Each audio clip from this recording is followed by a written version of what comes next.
एक आदमी रेगिस्तान से गुजरते वक्त बुदबुदा रहा था कि कितनी बेकार जगह है यह।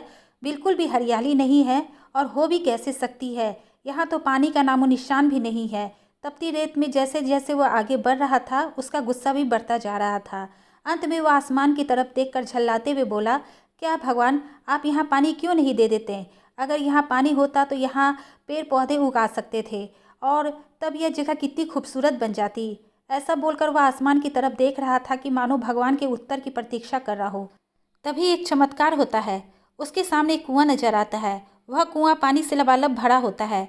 उसने एक बार फिर आसमान की तरफ देखा और पानी के लिए धन्यवाद देने के बजाय, पानी तो ठीक है लेकिन इसके निकालने का कोई उपाय भी तो होना चाहिए। उसका ऐसा कहना था कि उसे कुएं के बगल में पड़ी एक रस्सी और बाल्टी नजर आई।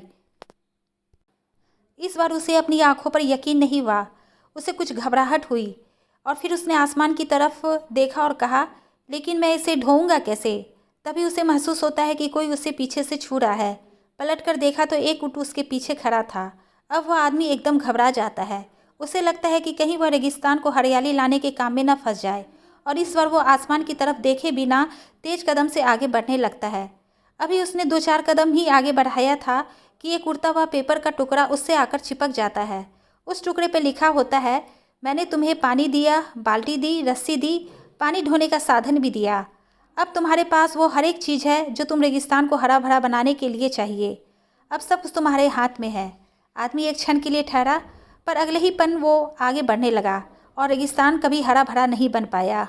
इस कहानी से यह सीख मिलती है, कई बार हम चीज़ों को अपने मन मुताबिक ना होने पर दूसरों को दोष देते हैं। हम सरकार को दोषी ठहराते हैं, कभी अपने बुजुर्गों को, कभी कंपनी को, तो कभी भगवान को।